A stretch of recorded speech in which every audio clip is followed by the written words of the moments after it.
We've set a challenge for 2 English teachers from Acklam Burley School in North London.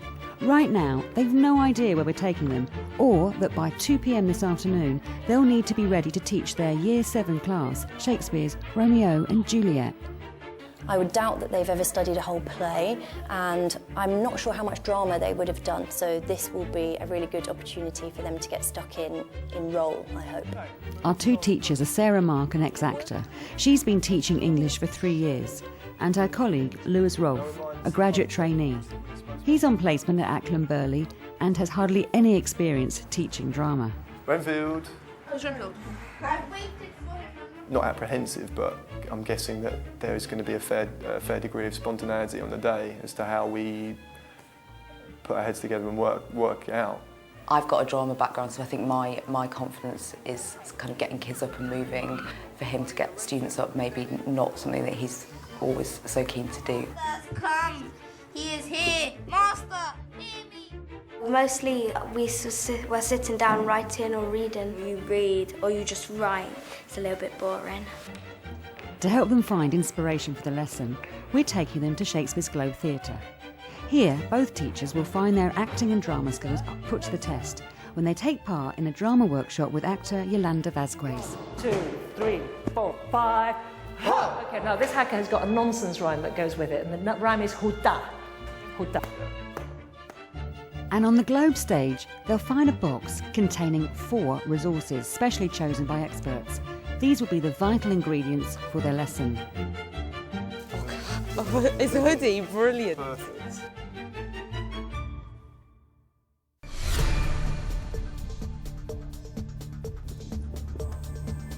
It's 8:30 a.m. and our 2 teachers are travelling across London. They've got no idea where they're going or the topic of the lesson they're being asked to teach. Okay, we're going towards King's Cross. I don't know, maybe a gallery. And maybe the British Library. We're near the British Library. It's quite scary though, not knowing anything about it. Oh, it is the Globe. I've been there. Oh, it's here, duh. Oh my God. Oh. They may be beginning to get an inkling that their lesson will be something to do with Shakespeare, but there's still plenty of surprises waiting for them in the box, and actor Yolanda has the key.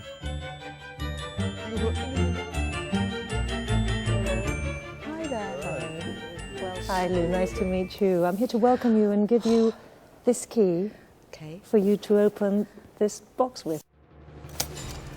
Oh. Yeah. Treasures. Shakespeare's Romeo and Juliet.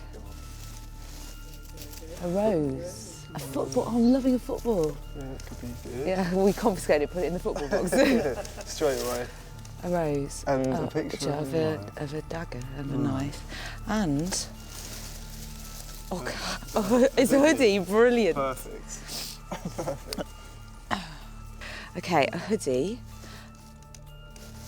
A knife. Let's just check. There's nothing else. Oh, no, there's more. CD as well. A DVD. Watch me. Right, okay. I tell you what, let's go and have a look at the DVD, and then it'll tell us what it's about. Yeah, okay.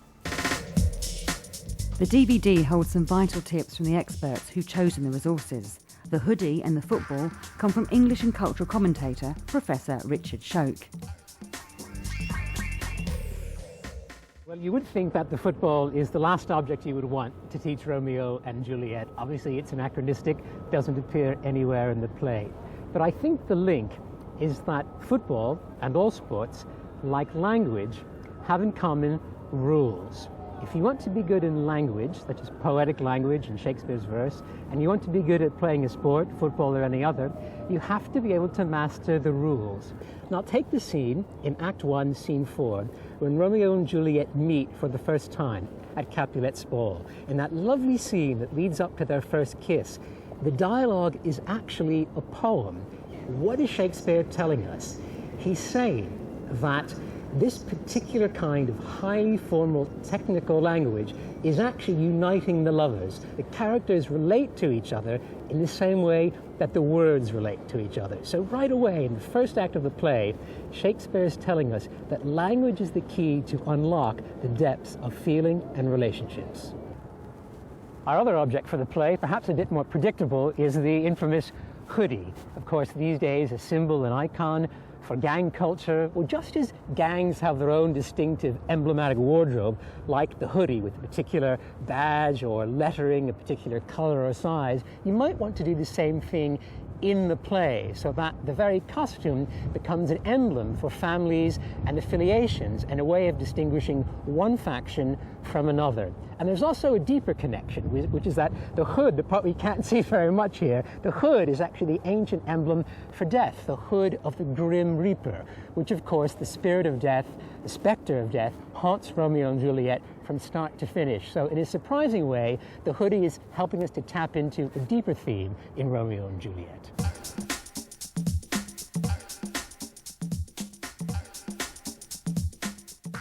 Once we had the Romeo and Juliet context, I understood the kind of significance of gang-related warfare and hostility in modern-day football fans. What I didn't think about was that kind of concept of using the ball to actually mirror the rhythm of Shakespeare's language, and I think that was a really interesting idea, and it probably wasn't something I would have picked up on myself. The hoodie was really interesting. The whole concept of the hoodie and linking it, the hood itself, to death was fascinating and really interesting in terms of what we associate with hoodies today. The rose and the picture of a dagger have been chosen by theatre director Bill Buckhurst, who's currently rehearsing Romeo and Juliet. The first object I've chosen is a dagger. Maybe not the most original object, but I think hugely important in several different ways. Firstly, obviously, as a literal object in the play, Juliet kills herself with the dagger. It's a pretty gruesome, horrible way to die, I imagine. I think the real thing is scary. Of course, it's a completely impractical thing to bring into school, but to maybe talk to the students with a picture there, to really think about the reality of the situation, that there's a young woman who produces a knife and stabs herself to death. Just kind of, I've talked to the actors a lot about that, when you really sit down and think about that as an image, it's ghastly. I think more importantly though with the knife, a symbolic way in terms of thinking about the language. Shakespeare uses language very often like a weapon really in this play. If you look at the very first scene, the way that the Montagues and Capulets talk to each other, using these very short, spiky words, bite, thumb, you, sir, all these tiny little words, which are extremely different to kind of the poetry of the lovers.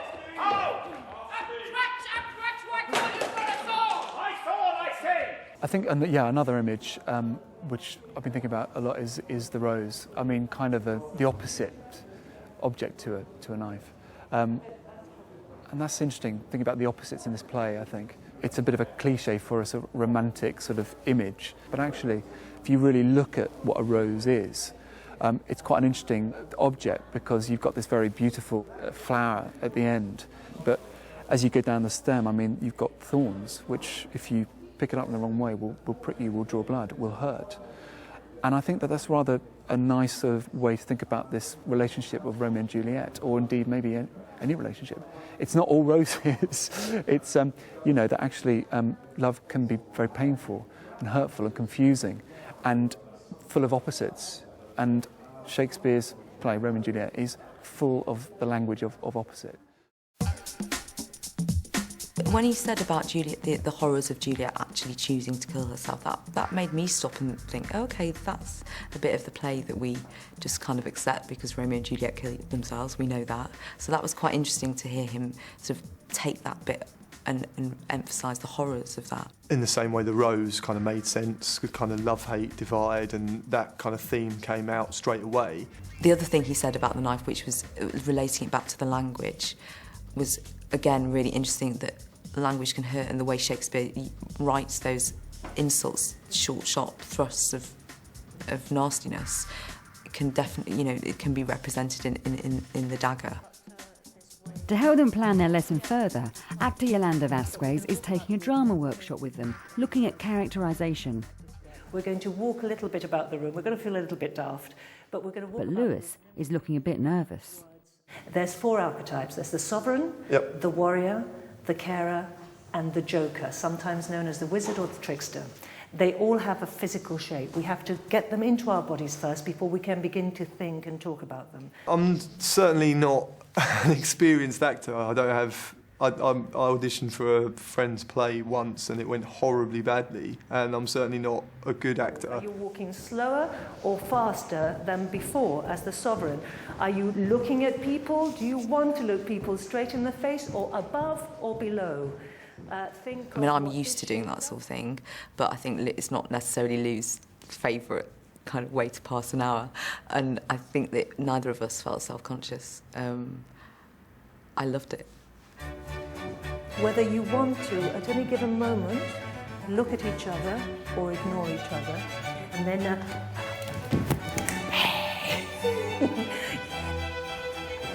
Have at thee, boy. Have at thee, boy. have at thee, boy. Very good. Get me to St Peter's Church. Good Father, I beseech you. Get me to St Peter's Church. Good Father, I beseech you. Stop. Fantastic. Really good. Clock struck 9 when I did send the nurse. Yolanda was actually really good, making us feel fairly comfortable. I mean, considering some of the things she had us doing, I didn't feel awkward about it, and she had a really good way of kind of communicating ideas to us. And just make a statue of something that you adore. Okay. I thought the idea of the sort of freeze frame stuff was really good, kind of becoming an emotion. You're kind of mid-dance. Perfect. Lovely, fantastic, great. Well, now remember that. B. And then when we did the insulting, the cussing, the idea of the two warring groups using the insults, I think that would work really well in a lesson. You're going to say to that family, do you bite your thumb at me, sir? Okay. Okay, and then you're going to come out of that gesture and just say back, no, sir, but I bite my thumb, sir. 1, 2, 3. Do you bite your thumb at me, sir? No, sir, but I bite my thumb, sir. Do you bite your thumb at me, sir? No, sir, but I bite my thumb, sir. Fantastic. Okay, and I'm going to leave that. It gives you enthusiasm back. It gives you to work with somebody else who's outside the field of teaching, but within the field of Shakespeare, who has real enthusiasm and skill and knowledge from a different perspective, is lovely, because you get to share ideas. You see someone else use the same text that you use to teach at GCSE and approach it in a completely different way.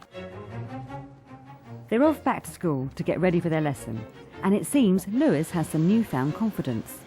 We should sort of base it on a kind of dramatic performance of a text as far as possible. I think meeting Yolanda was really useful for us, and she made me feel fairly kind of comfortable doing those things and doing the exercises that she put in front of us, and that made me feel kind of more confident about teaching it to students.